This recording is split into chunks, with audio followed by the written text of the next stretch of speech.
உளுந்த வடை, மசாலா வடை கேள்விப்பட்டிருப்போம். கொள்ளு பயிரில் வடை செய்கிறது எப்படின்னு பார்ப்போம். கொள்ளு பயிரை வச்சு ரசம், குழம்பு, சட்னி அப்படின்னு பல வகைகளை ருசிச்சுருப்போம். இன்றைக்கி கொள்ளு பயிர் வடை எவ்வாறு செய்கிறதுன்னு பற்றி நம்ம பதிவில் பார்ப்போம்.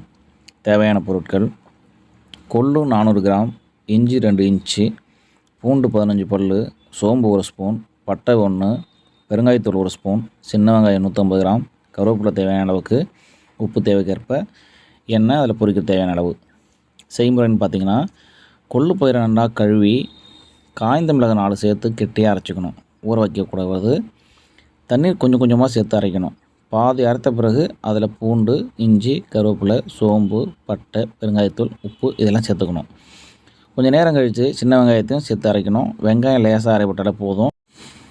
ஒரு பாத்திரத்தில் எண்ணெய் ஊற்றி மிதமான சூடானதும் பால் பனியார உருண்டை போல் ஊட்டி சின்னதாக மசாலா வடை போல் தட்டி போட்டு வெந்ததை நம்ம எடுத்தாலே கொள்ளு வடை ரெடி ஆகிடுச்சு. பயன்கள்னு பார்த்திங்கன்னா, இளைத்தவனுக்கு எள்ளக்கூடு, கொழுத்தவனுக்கு கொள்ளக்கூடுன்னு ஒரு வடை சொல்லுவாங்க. ஒரு உடல் எடை அதிகமாக இருந்தால் கொள்ளு பயிரை வாரத்தில் 3 அல்லது 2 நாட்கள் எடுத்துக்கொண்டாலே கொள்ளு கொழுப்பு குறைக்கும்.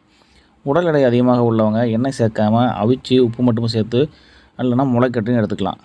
உடலுக்கு நல்ல பலத்தை கொடுக்கக்கூடியது. அதனால தான் குதிரைக்கு பிரதான உணவாக கொள்ளு திகழுது. சுவாச கோளாறு, சளி, இருமல், காய்ச்சல் போன்ற சுவாச கோளாறுகளுக்கு கொள்ளை ரசமாக வச்சு கொடுக்கலாம். சிறுநீரக கற்களை கரைக்கும் தன்மை இதுக்கு உண்டு. கொள்ளு பயிரை அதிகமாக எடுத்துக்கொண்டால் உடல் சூட்டு அதிகரிக்கும் அப்படிங்கிறதுனால அதை நம்ம குறைவாகவும் எடுத்துக்கணும். எனவே கொள்ளு பயிரை தனியாக செய்து கொடுத்தால் ஒரு சில குழந்தைகள் சாப்பிட மாட்டாங்க. இது மாதிரி சின்ன சின்ன பலகாரங்கள் போல் செஞ்சு கொடுத்தோன்னா விரும்பி சாப்பிடுவாங்க. இந்த வீடியோ பிடிச்சிருந்ததுன்னா லைக் பண்ணுங்கள், நண்பர்களுக்கு ஷேர் பண்ணுங்கள், கமெண்ட் செக்ஷனில் உங்களை கருத்துக்களை பதிவு செய்யுங்க. மறக்காமல் நம்ம சேனலை சப்ஸ்கிரைப் பண்ணுங்கள். நன்றி, வணக்கம்.